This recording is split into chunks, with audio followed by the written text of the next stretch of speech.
Yeah. Me and Ryan will both give intros. I'm going to run most of the presentation, but we definitely want to make it interactive with you guys. And I think what we'll do is we'll do this presentation. Nobody's going to fall asleep, I promise. And I can agree. okay. Well, I wouldn't want to do that to you guys anyway, because those classes aren't very fun.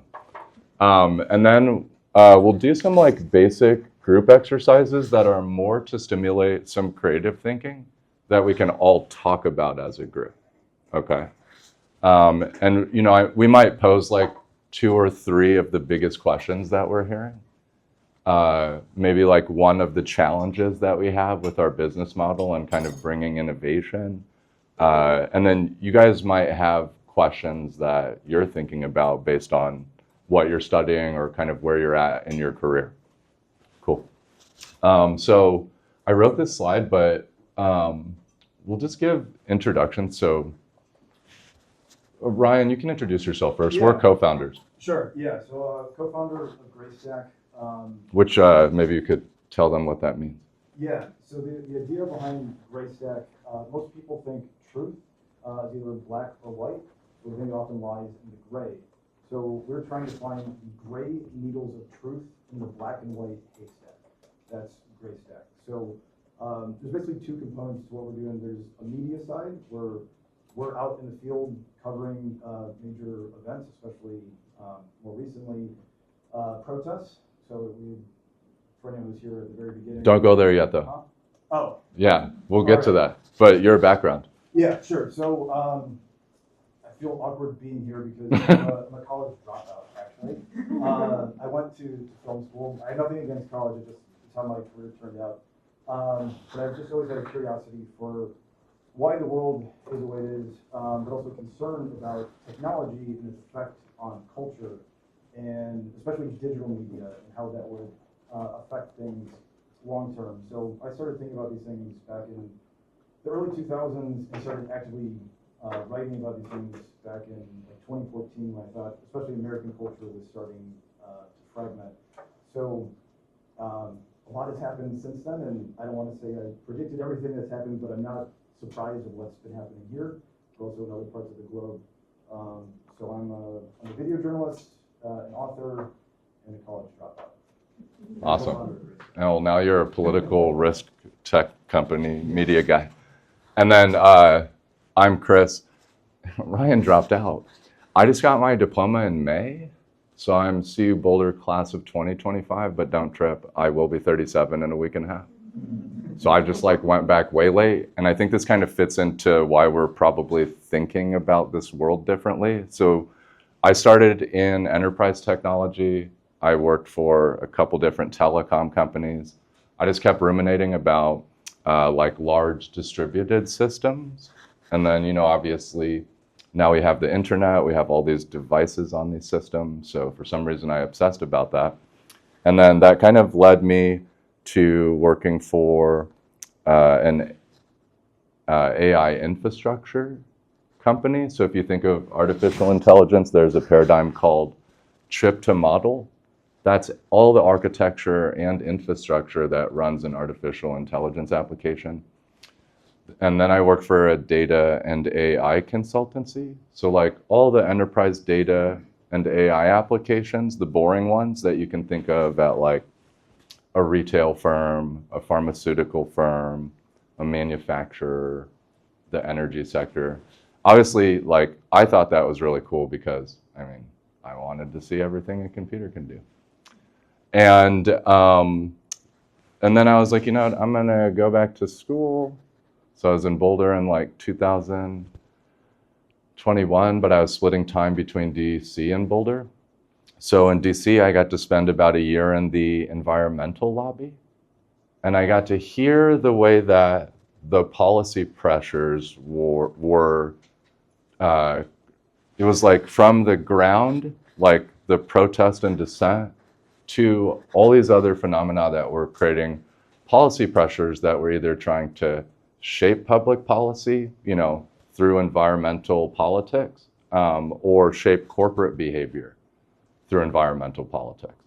And then I heard all the queries that these different stakeholders would have at like asset management firms, different parts of high finance, and the experts they were calling didn't have like answers.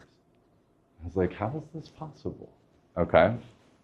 So I ran for Congress last year, and then, you know, I have a really close connection to the international security and defense community. We'll get into why that's relevant in this business model. But we are thinking about kind of like breaking away from serving governments or law enforcement and focusing more on the private sector. And there's some reasons for that. So you guys probably have heard different versions of this, but we're just going to kind of start with some of the foundational basics, some of the theory, and then we can get into industry and practice. Typically, political risk, you know, is an extremely broad category. It almost doesn't mean a lot. Most people in academia and industry bucket it into geopolitical risk, which is risk that arises between state interactions, okay? Country risk, which is risk that arises at a national level. And then what we'll be dialing in a little bit more here is why we think at GrayStak that we should be introducing hyperlocal political risk. And honestly, I think this has the potential to inform the future, but because you guys are studying political risk at like a pressing time, like very pressing time, and there's like all these new jobs and there's like a lot of money coming into thinking around political risk, you actually are kind of in a generation where you're going to get to define what it looks like, okay? And then hopefully we get to participate in a little bit of that with you. So some of the key drivers that we thought made this a good market to enter are, one, somebody brought up the Russia-Ukraine war. I forgot who that was. It was, so that never in like corporate history, like multinational corporate history, has a war cost corporate so much money. So that war cost, well, some people would say more than $100 billion, especially to European and American corporates. And so because that war was so costly, political risk queries multiplied by 20x what they were before, say, the pandemic. So the Russia-Ukraine war is one driver where we're like, okay, wow, this is an interesting space.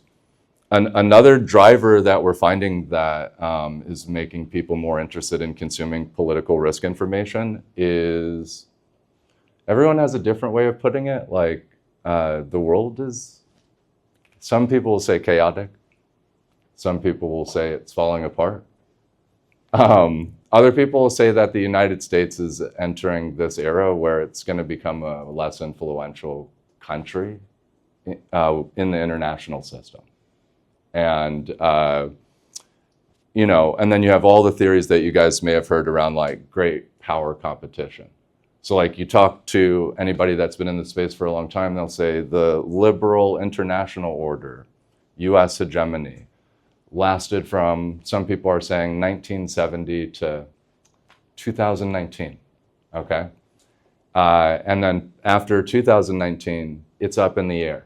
And we're in this era where we move from the US as a sort of singular influential player to what people call great power competition. And then that discussion usually happens around Russia, China, and the United States. And what we're kind of like arguing, and we'll kind of start to get into some of these theories, is that you have geopolitical and country risk. These are super embedded in academia and industry.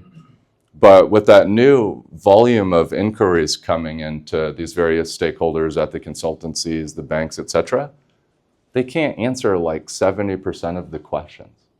So there isn't really a risk management because they don't have the ability to recognize the risk until after it happens, okay? and we'll get into this. So this is after it happens risk management. There are some things that organizations have been able to do to prepare for the risk, but a lot of times what it is you put money aside on the balance sheet because you're going to prepare for additional legal or operating expenses or a material loss if it occurs, or maybe you write some kind of insurance policy, okay? Otherwise, a lot of folks are just guessing what risk might be on the horizon. And a lot of times, like how we all kind of grew up with our mobile device and information is available instantaneously, there's almost no such thing in geopolitical or country risk. There's a lot of consensus building, a lot of information processing, but you really can't use these areas to make real-time decisions. The infrastructure, the data, the way that political science has evolved. I think maybe you guys were comparing programs when you were deciding what to study, but if you looked at the master's in public policy, that would be considered the most quantitative political science informed discipline. And what is what is the master's in public policy say at U Chicago? It is basically rational choice theory applied to, I switched too many contexts. Rational choice theory, what do you call it? Hold on, give me a second, guys. It's basically a tool for helping a stakeholder decide which policy outcome is possible, okay? And you put the policy outcomes on a really simplistic model that you can't feed data into. It's not dynamic.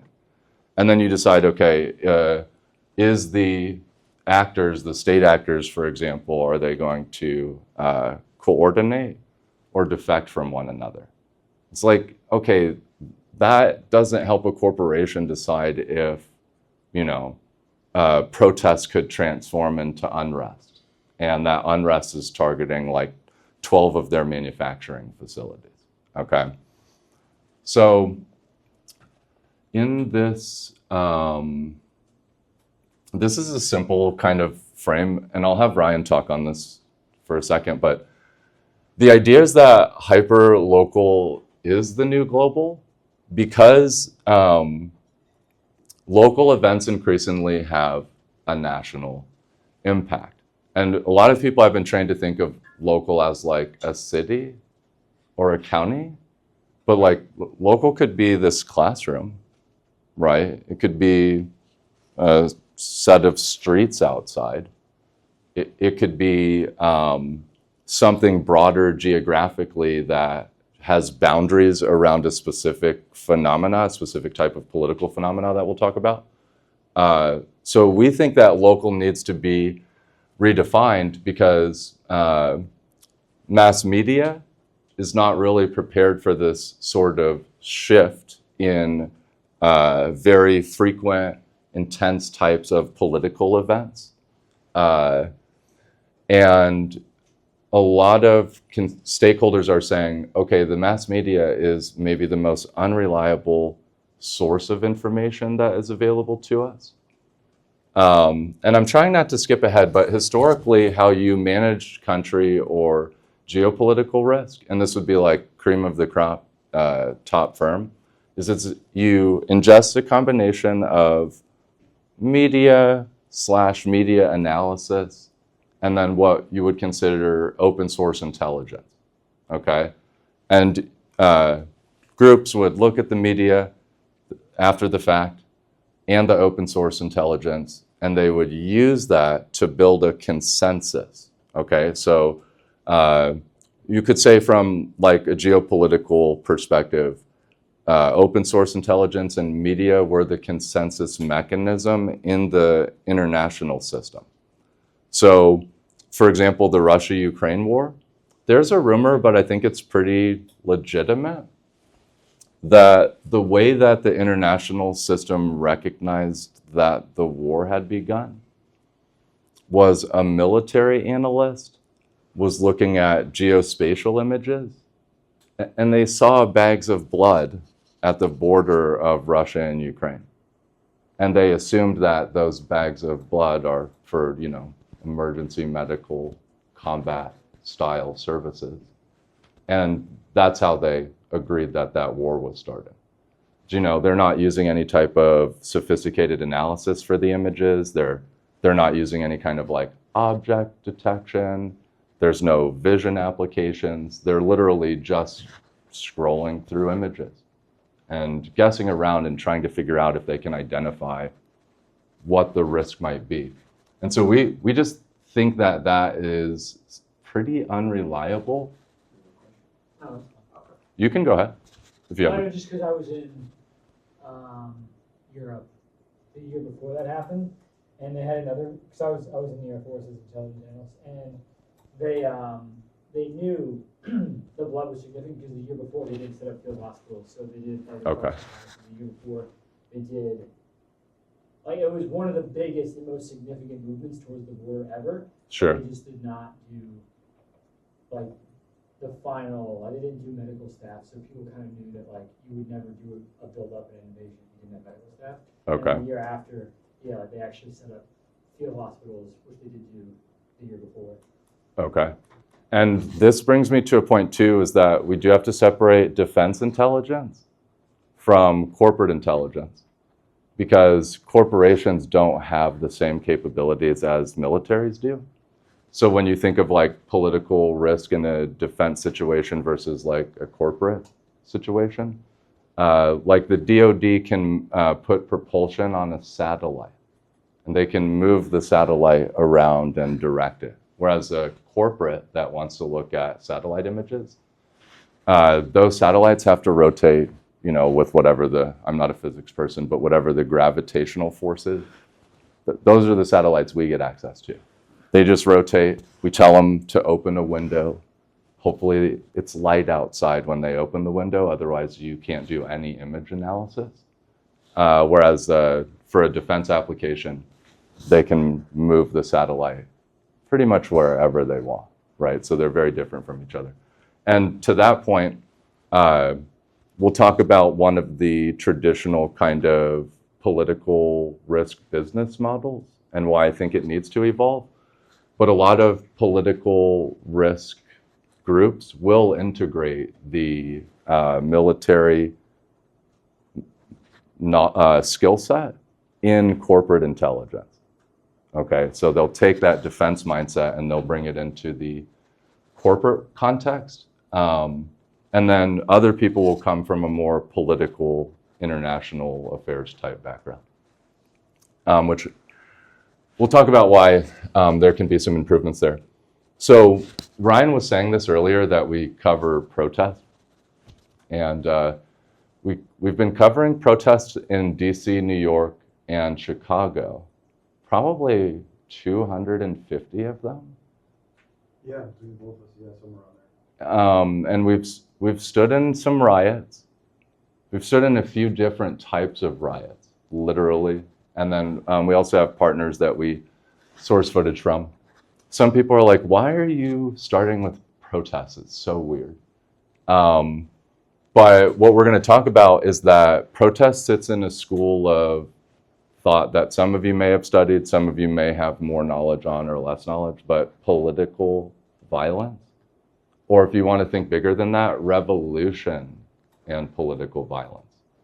You could argue that revolution and political violence are the most disruptive forces that any society could deal with, because it encompasses everything from a simple protest, which is basically people that may not have good access to politics or political institutions, so they go outside of those institutions, all the way to civil war, right? So revolution and political violence, it encompasses that.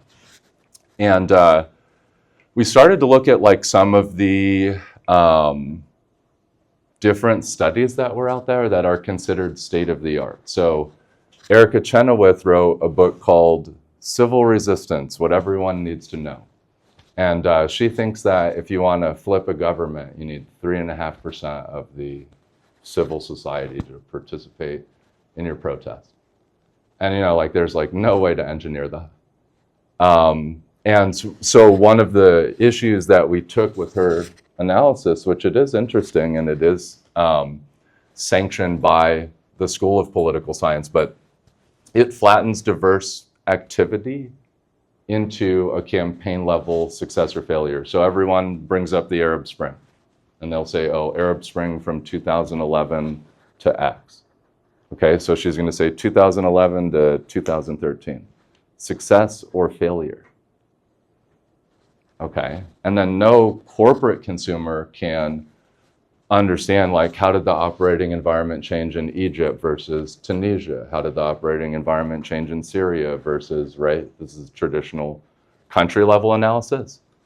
So with the campaign kind of scale focus, there's no meaningful insight for near real time or real time political risk analysis.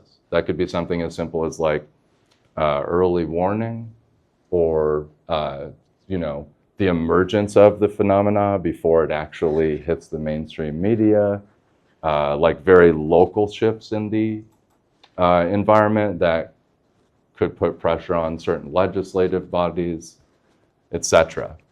Another thing that we noticed also being out on the ground is there is going to be a selection bias in these types of data sets.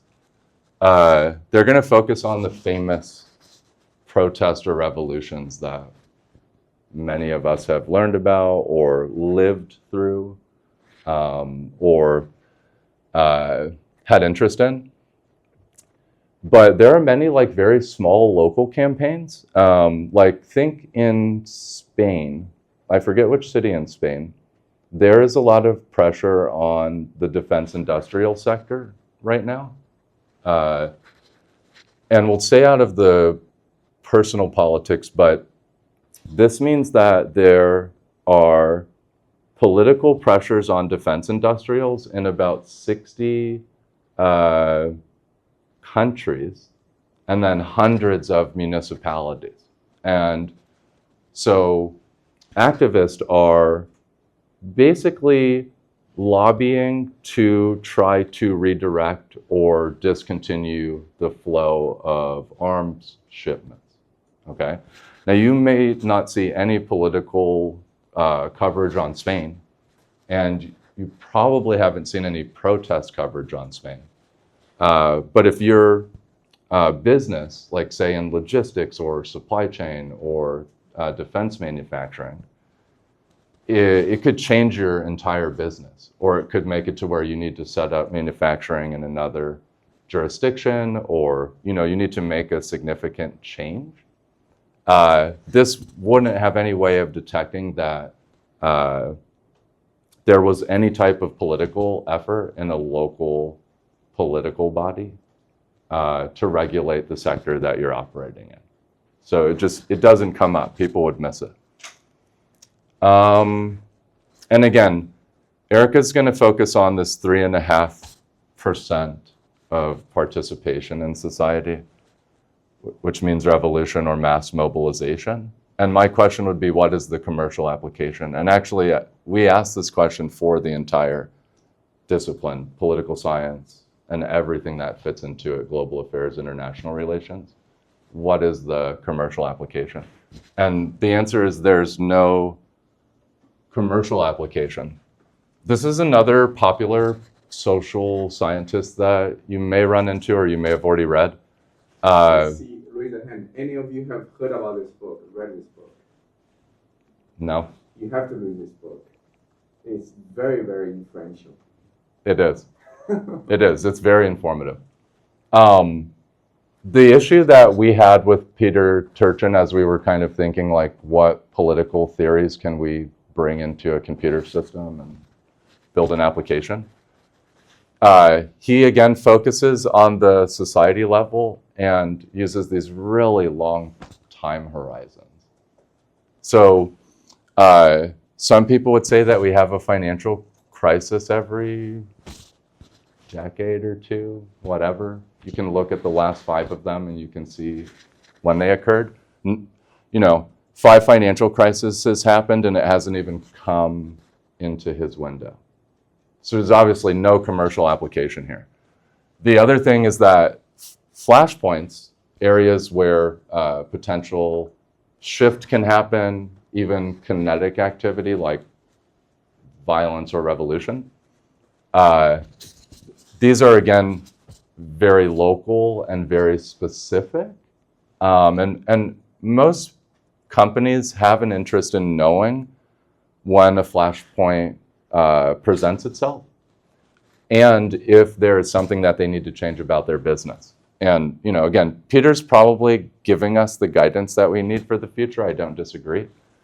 But it's another example of like very high profile social science that has no commercial application.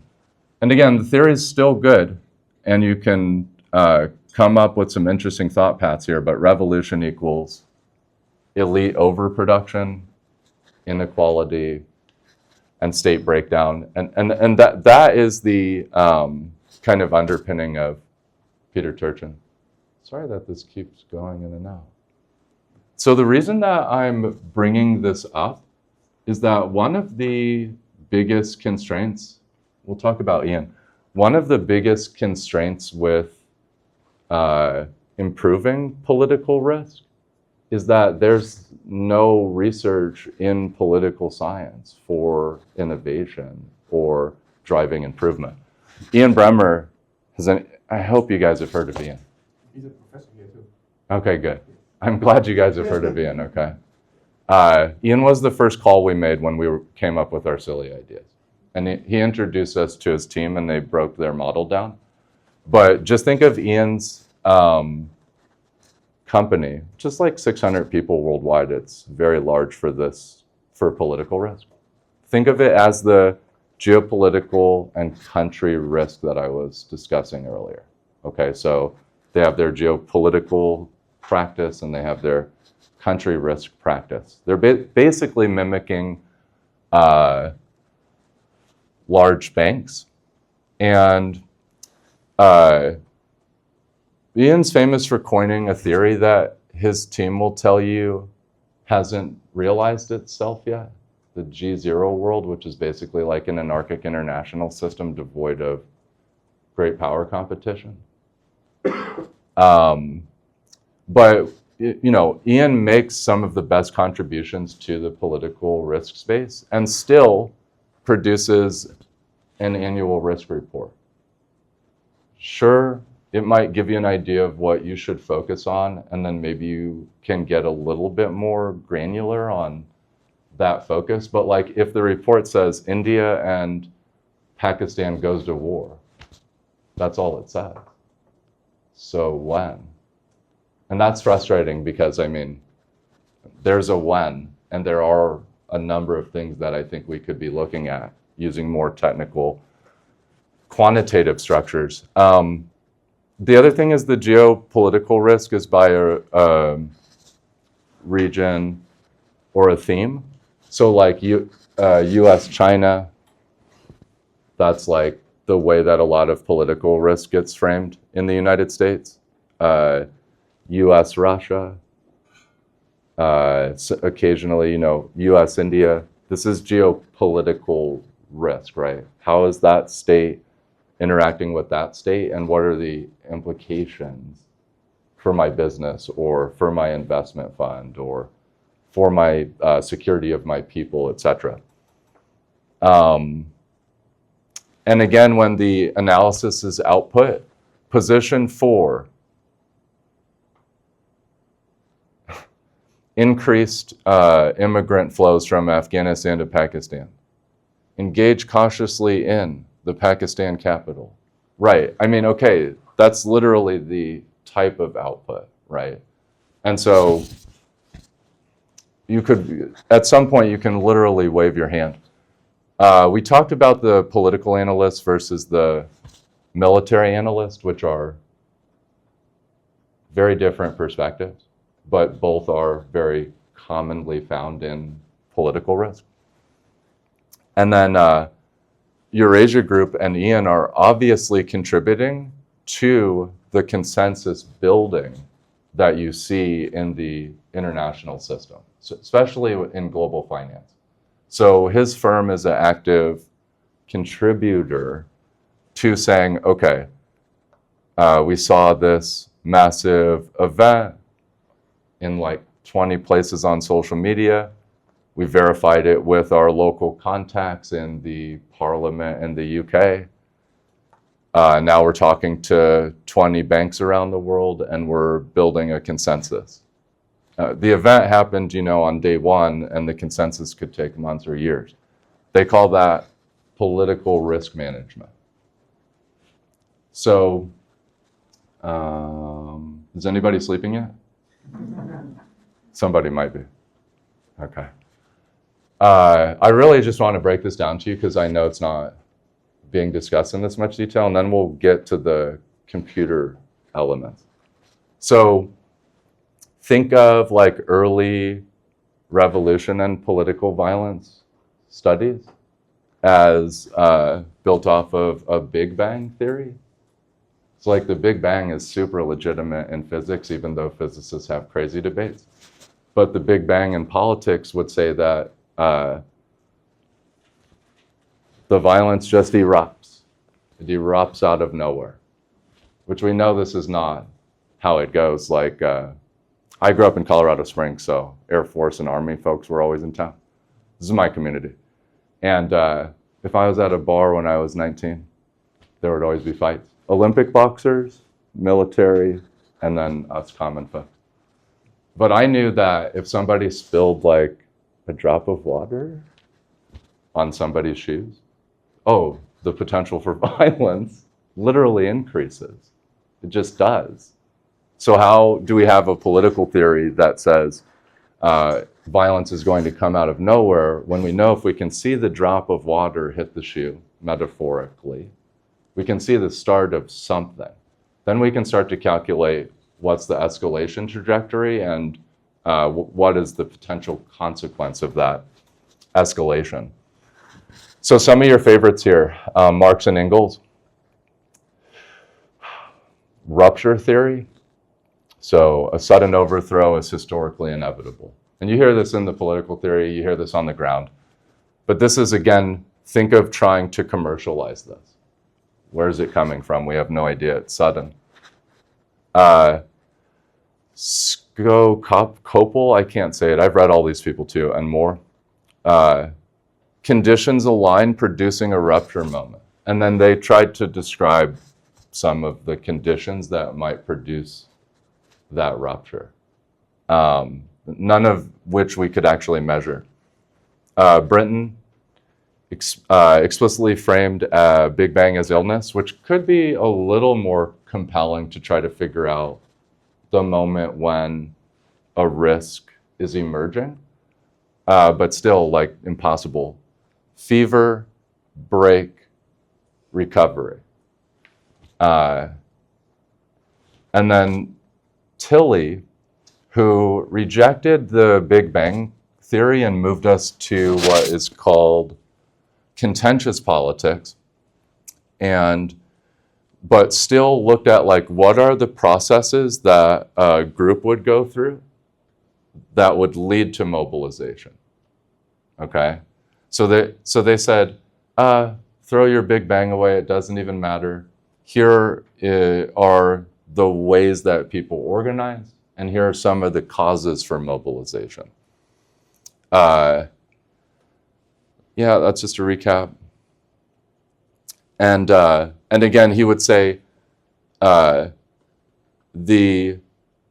revolution, the expression of the political violence would happen outside of normal politics as a result of mobilization, opportunity structures, and state responses, right? So people are frustrated because inflation is high. And there is discussion about their grievances in the institutional media. And the state is willing to repress them, and you're watching them get hit with batons. That kind of cycle is what Tilly would call contentious politics. And the idea of contentious politics was to unify the study of protests, revolutions, social movements, civil wars, and ethnic conflicts under this sort of umbrella that, again, focuses on that process that we were just talking about. Mobilization, opportunity structures, and state responses. So people would mobilize and claim make. You're too rich. I'm tired of how rich you are. And then, all my friends follow me out into the street and they're pissed that you guys are too rich also. And then the government responds, right? And you see the different types of government responses. We have physical forms of repression and we have digital forms of repression. And he would basically say that these things that you're seeing right here happen in this sort of cycle. You could put it in the domestic or civil context, or you could put it in the interstate context. India claims Pakistan is fueling terrorism in the Kashmir Valley, right? The claim. Then they mobilize their military, right? And the response from Pakistan is to deny that terrorism should be attributed to them and mobilize their military. And then they go to a 9-day war in July. Was it July? Was it May? May. Thank you. This is how the most sophisticated revolutionary political theory would explain war. And I'm just like, okay, I get it. And these people are really smart. Trust me, I've read all of the stuff that we're looking at here, and I've talked to a lot of these folks. And so some of the issues with this very sophisticated political theory on political risk, strikes, riots, revolutions, and terrorism are all the same thing, okay, in this model. It's hard to measure, and then it's doing a retrospective look back, which is basically what the whole discipline of political science does, is it looks backwards. It has no predictive power. So you guys are entering the political risk world in a time where everything that we're being taught around politics has no predictive power, but the computer systems have extraordinary amounts of predictive power. And politics is just not currently set up to take advantage of the computational capability that exists in, many other spheres that you may be looking at. Somebody said cybersecurity. Somebody said some type of risk management. There are all these different things happening in insurance, et cetera. So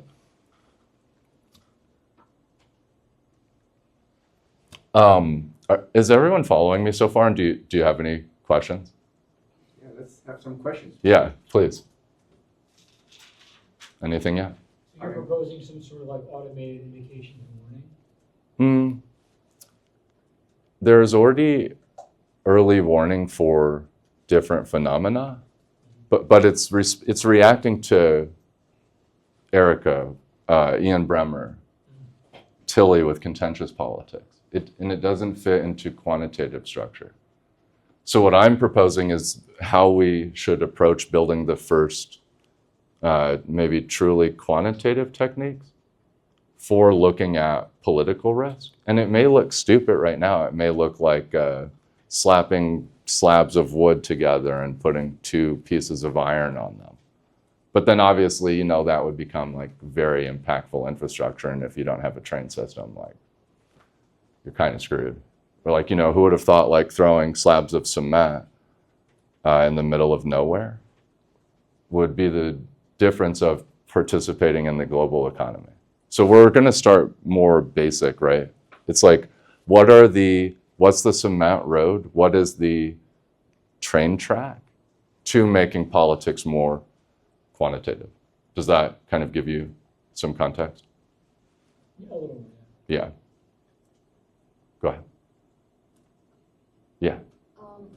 Actually, it's not a question, but I resonate so much with what you're saying as a political scientist, because this is like 4 or 5 years, that was my undergrad with international relations. It was very qualitative, Mhm. the approach. It was like, what happened in history, now how can we analyze what's happening, and also as a political consultant, it's like, this is what's happening, for example, in Argentina right now.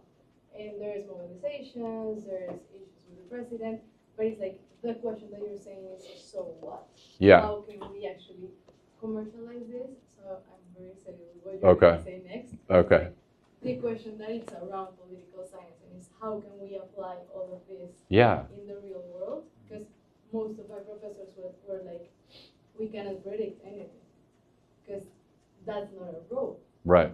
But what if we could do something about it? Sure. That's great. Okay. Go ahead.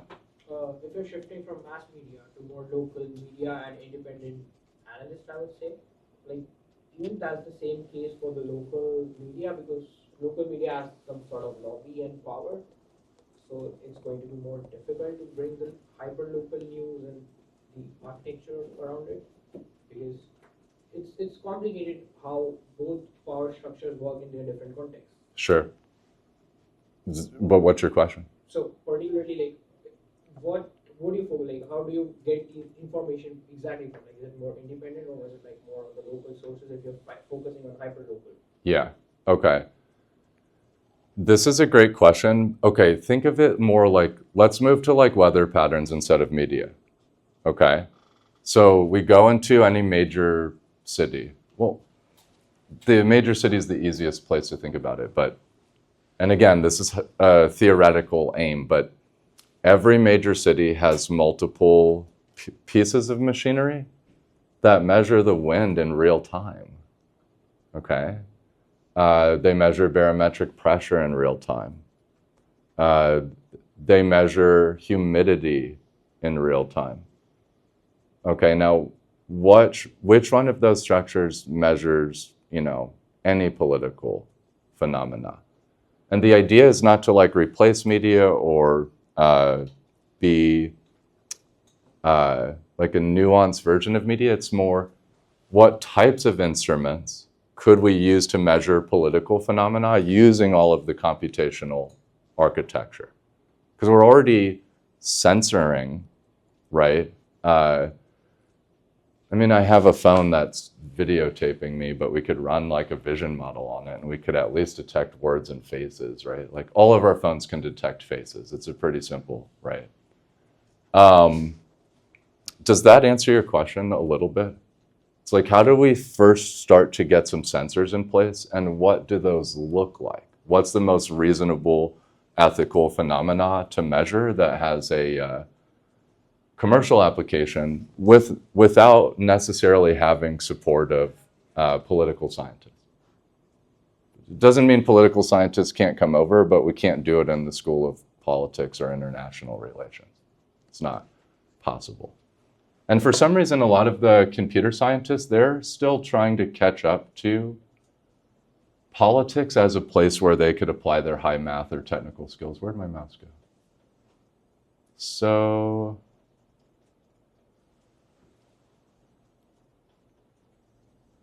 okay, so this is just kind of like, okay,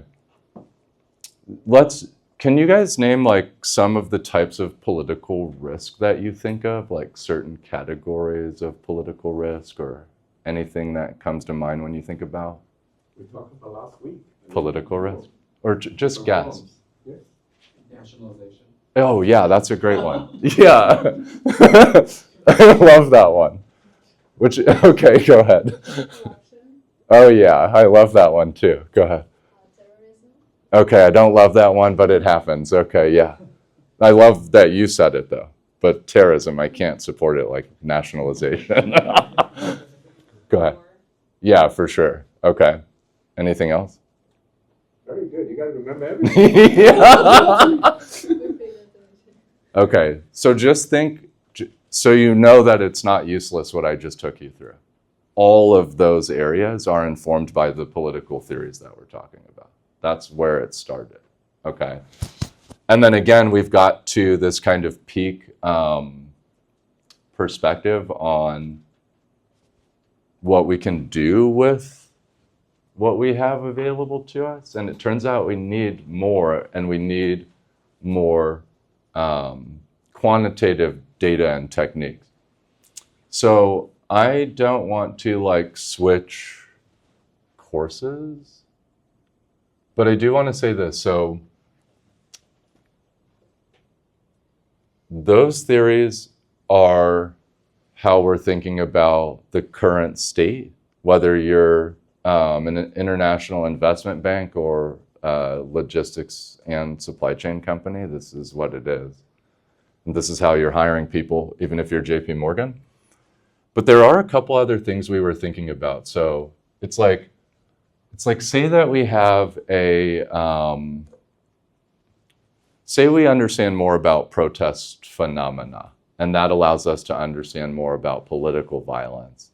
And then that creates the kind of sensor framework that we might use for war. And we're having this conversation in a US-centric perspective because it would be insanely overwhelming to have it in all the different contexts. But we know like federal politics has all of its nuances, state politics has its nuances, local politics has its nuances. And then the pseudo-paradigm, democratic or authoritarian, has its nuances when we think about governance and risk management. But for this, again, we're just going to have this in a US-centric discussion. So we were talking to a high-frequency trading professional that has a high math background that is, for the first time, looking at local politics as a risk. And the one that's coming up on the risk monitors internationally, it's New York City. And for some reason, there are a number of institutions that are very shocked about the primary election locally. And remember, it's not that they care about the politics of the individual as much as they care about how it could affect their business, because many folks think that's a newer type of politics in this local jurisdiction, okay? So this individual was like, could you show me, like, using one of those, like, political outcome betting apps? Have you heard of Kalshi? Okay, you guys are like, yeah, I've got money in there. I've never bet on there, but maybe we should. Kalshi, like, has started modeling local elections on a rare occasion. We're going to let that be dark for a second. So they model 2 local elections right now. I think it's New York and Seattle. And they will end up modeling Chicago. Again, the reason for this is that normally political analysts are concerned with the federal election. And like nobody even knows what well, some people might know what these other party systems look like. Most people have no idea what state politics look like in India, or like what the local influence looks like in China, or what the power of a governor is in the United States. And so what we're seeing increasingly is that institutions used to only care about presidents. Okay, the executive branch and the federal government, or the dictator that runs the fake election, whatever. But now they're looking at more local exposures. So like, how does the governor's election affect my business? How do people who are getting elected in the state house create shifts that could affect my business? How does a mayor affect my business? So like in New York, the mayor's election is one of the most pressing elections in finance and real estate. You know, that is at least where we're hearing the fear. Finance and real estate sectors that have exposure to New York City anywhere in the world are concerned about the New York City mayor's election. So what I was thinking as this high frequency trading person was describing this to me is I was like, okay, we could model one election. Maybe that type of election is only an important event once every couple of years. That's more like a research product than a commercial product. So we came up with just a really basic idea of what we would call chamber-centric political risk.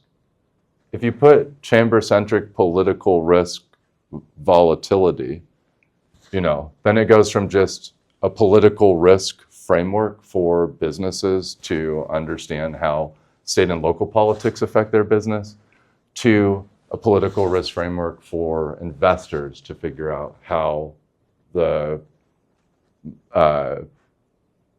price action or the price in the public equity markets is shaped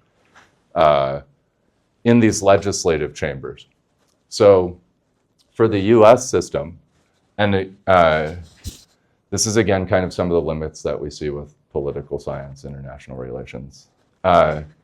Checks and balances is a phrase that is used very often, but most people don't have any idea what that means. So they think it means like a fair and equitable government. But it definitely doesn't. Political scientists would say this is this is how you form some would say this is how you limit the ascendancy of popular will. Okay, political scientists would say checks and balances limit the ascendancy of popular will. So at some point, the checks and balances could be seen as a sort of check or repression of popular will. Now we have hundreds of policy examples that will prove that popular will doesn't get instituted in the Congress. Another way that the legislative branch gets talked about is that it's a democratic structure, but actually then others will say it's a republic. And the people that say it's a republic say this because technically the separation of powers is the backbone structure of a republic. And that's where you see the separation of powers, right? The judicial branch, the legislative branch, and the executive branch. So what we were thinking is that we could create a model of, say, the legislative branch, all right? I know this gets a little bit granular and we're trying to figure out which details matter and which don't. Again, we're early stage. But think of the legislative branch. It has 535 members. It's bicameral, so it has an upper chamber and a lower chamber. And they have formal, well-documented processes and informal processes. And inside of the chamber is the party political structure, right? Democrats and Republicans. And increasingly, you can't really recognize one's politics based on party affiliation. So one thing we were thinking about is, could we create a behavior model that shows the sex of that entire 550 members or 535 members more granularly than Democrat or Republican? Because we don't think Democrat or Republican means much anymore from a reliability perspective, because things are shifting so much. So could we model the chamber where each election cycle, it would be more visible how that chamber might perform based on, whatever industry that you're in, say you're in oil and energy. How might this chamber perform through the turnover of the election cycle if you have an oil and gas company? And then instead of just looking at elections, how might the policies that are going to start engaging with that chamber be affected by the composition of folks inside of the chamber. And a lot of times people will say the policies aren't making it through because of gridlock, but that is a generalization. There's usually some competitive dynamics inside of the chamber. There are like decently measurable influences on the chamber. Like all lobbying activities are public filings, so we can just go to open secrets, and you have to register your lobbying activities. You know, there are other data sources that are available to us, and we're like, okay, I think that we can create a theoretical representation of the chamber that's multidimensional, and we can start to feed quantitative data that we can create or acquire and qualitative data. And at any given moment, you know, we could provide a forecast of like what policies are possible in the short run, what policies, and of those policies, which ones create risk, which policies like get claimed, like are claimed in media, but actually are not possible. And again, looking at each chamber in the separation as its own specific actor, and then even looking at maybe a composite of interactions between the branches to look at actual political risk. Okay, I know it sounds like a little out there, but it's not.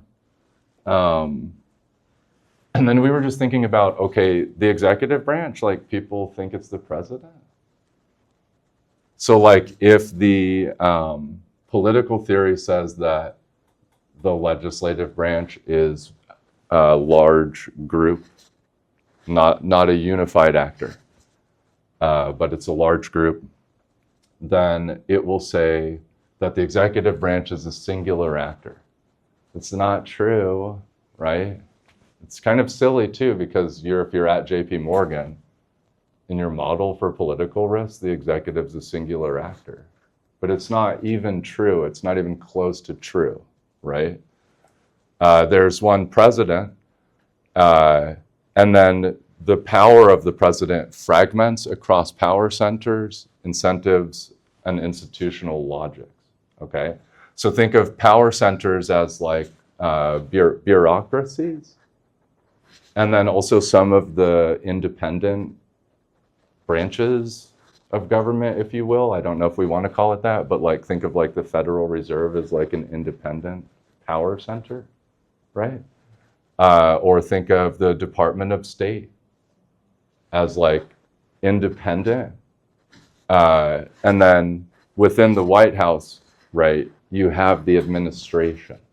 So then you have all these secretaries of these different departments, okay? Again, it sounds like maybe overly detailed, but then what we're seeing in the analysis is like, okay, I know you guys know this, when did the president say he was going to implement the tariffs? He named it a holiday, and then he gave a huge speech. Do you remember? Freedom Day? Yeah, Freedom Day. That's hilarious. Liberation Day? Same thing. Okay, it is close enough. It was around Liberation Day. We were all understanding that the US was going to impose tariffs on every country. He showed a board which he literally made the calculations up. So the international system is looking at made up tariff calculations. So you're at the bank and your boss is like, oh my goodness, how are these tariffs going to affect all of our exposures to trade flows between the US and China? And you're like, well, let me go look at the official calculations, because I work at Eurasia Group and I use open source intelligence and media to uncover what the tariff calculation is. And then there's a picture of Donald Trump holding the sign. It's got fake tariff calculations on it, okay? And then, I think it was on a Friday after the market closed. So there's all this market activity over the weekend. The market opens on Monday, it dips. Everyone's like, oh my God, America's done.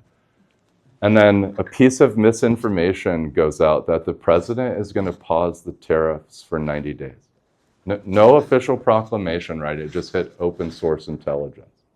And the market basically had the largest singular day swing, intraday swing, ever. So one was false information from the White House that had unclear guidance on Friday. And then the reaction was propaganda, okay? And so what we're seeing is that these open source, when a hedge fund or a corporate security team, whatever, when they say that the information is becoming unreliable, what they're saying is that, oh my God, this swing that occurred after Liberation Day could break my entire business into pieces. And I'm not really sure what I'm supposed to do about it. I don't have any new tools to come up with better answers. Okay.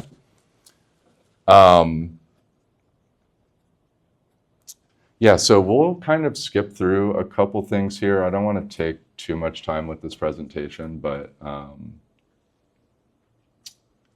I did just want to say this piece. So governments are more interested in controlling their populations than maybe the last, I don't know, let's just pretend 70 years.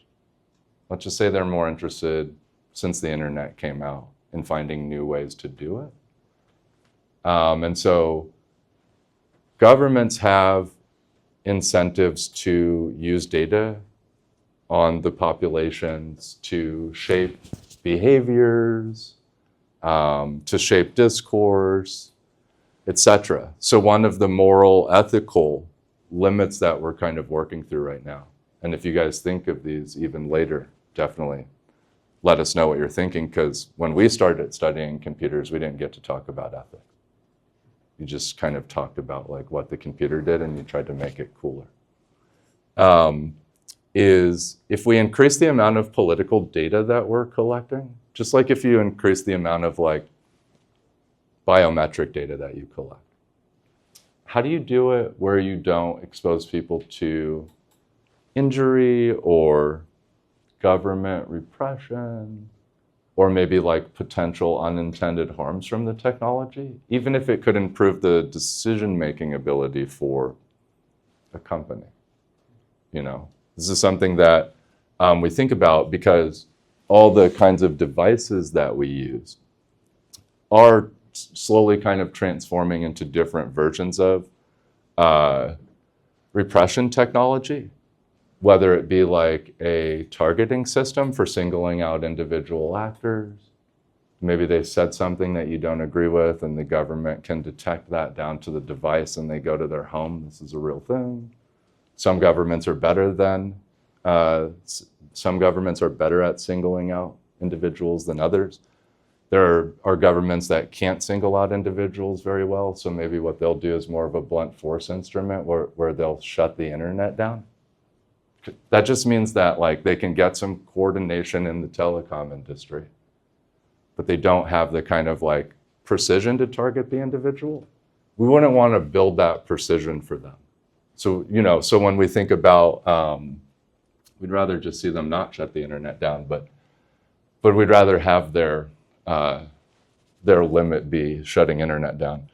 So we've been thinking about, okay, as we're collecting data, especially if it's on, you know, governments or individuals, how does it remain private? What are some of the things that we need to do in terms of compliance when we're doing all of our data gathering? How can we eliminate individual identities from our data gathering so that, you know, if our data was to leak, those individuals don't become a target by somebody? And then, is it possible that our tool could empower good civic behavior and risk management?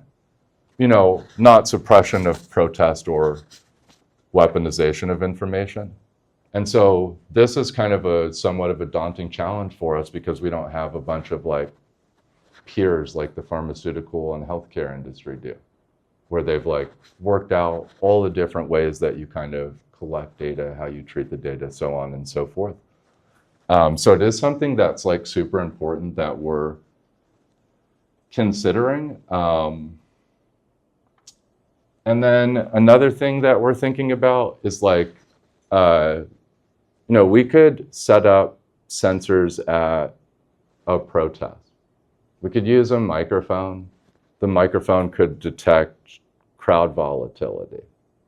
We could even like detect group dynamics, like when a new person from outside of the group enters the group, or when a speaker's pitch or tone or volume increases the volatility in the crowd, and then we can mark the events pretty easily, like this person spit on this person 30 seconds after this speech, and then another person spit. It's pretty obvious. You can start to see the velocity of the crowd dynamic. It's like, okay, like a simple example, let's say you're at a protest in Chicago. You have a zone at the very front of the protest that has a sign. So like anytime you see in the media, there's like a large sign. It's usually the front. And then for protests that have more national or international coverage, you'll have a police perimeter at the front. So, maybe 10 police walking this direction, and the protest is also walking that direction. And then you have police perimeters on the side, so it creates basically a rectangle. That rectangle is the most volatile part of any march, which means that rectangle is usually going to be the driver for any type of material losses. So like if we're speaking to like, say, Willis Towers Watson, they're like, hey, these models sound really interesting. We'd like to put them in one of our digital twins. And then we could simulate what the property and casualty losses would look like more effectively, and then we could price risk better. Okay. So that there are like, that's just a microphone. There are like ways to get like persistent video feeds. Some people will look at like, oh, hey, I want to monitor the phenomena.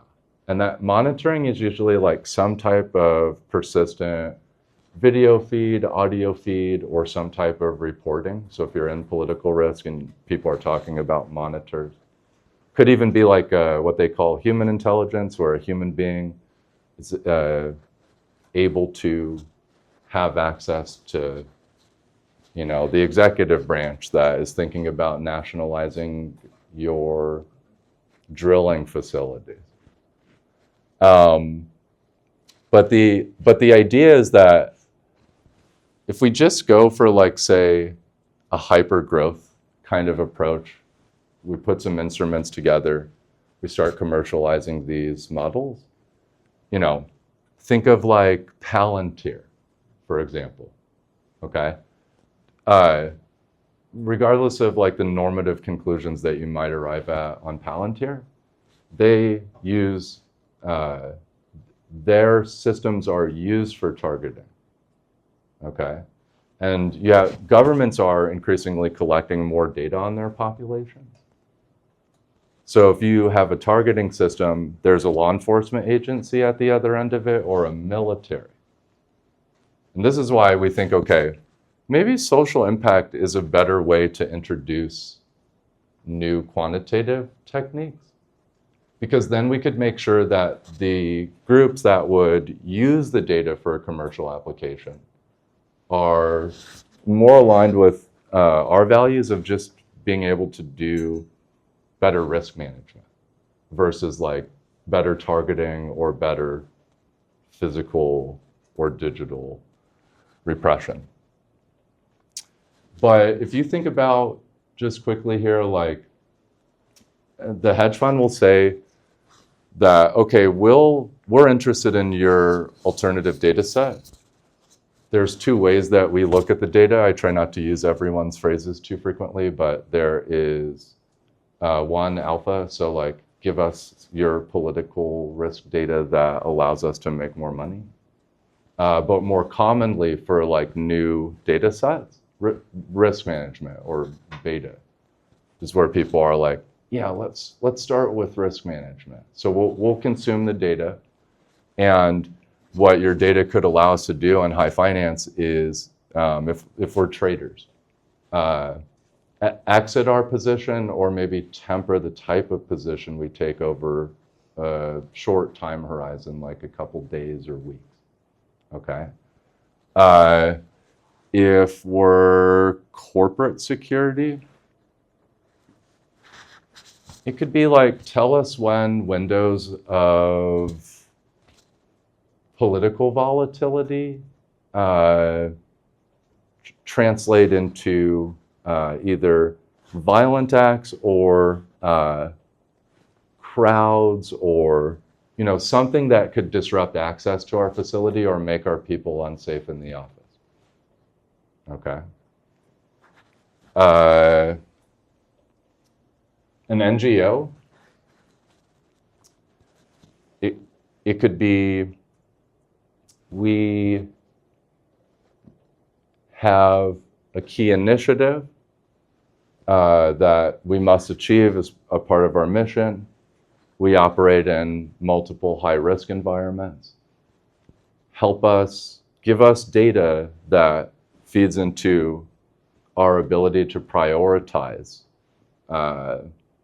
what political levers we can pull that support the aims or mission of our NGO, right? So, or what is the timing for us to, apply ourselves more firmly to our policy interests through whatever the legitimate political channels are, or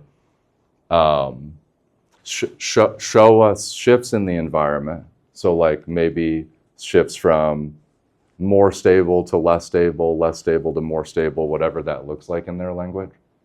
And then we can decide how we'll operate in that environment more accurately, because the reports that we're getting are only created about 6 to 8 weeks at a time. So every 6 to 8 weeks, we might get a new report. But, by then there could have been 2 or 3 events that have, dramatically changed the situation in that country, like the government collapses. But the next report's coming in 8 weeks. What do we do, right?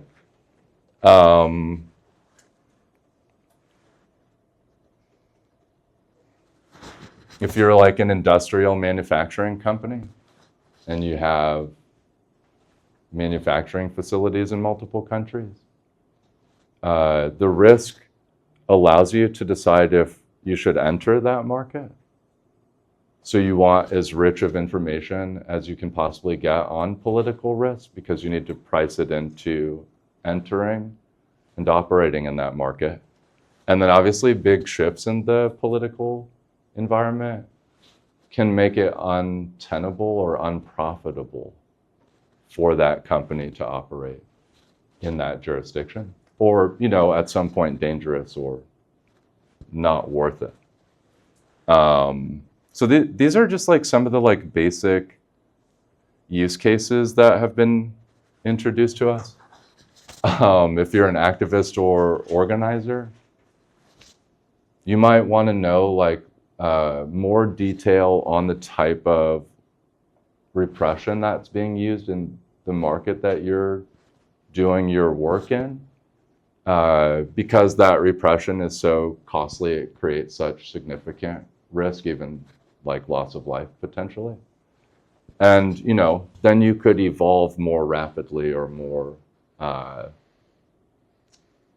intelligently, given the nature of the political risk, right? So these are just use cases that we have been exploring and then thinking about how we would use our instrument. So. Oh, perfect timing. We're going to have a break very soon. Cool. So maybe a couple of questions first before we have a 10 minutes break. I have to say that this is very exciting. I feel like one thing I learned is that I need to change my course topic to global politics risk dash hyperlocal. Okay. Okay. I feel like it's super local, but Yeah. it is connected to global. Sure. Go ahead.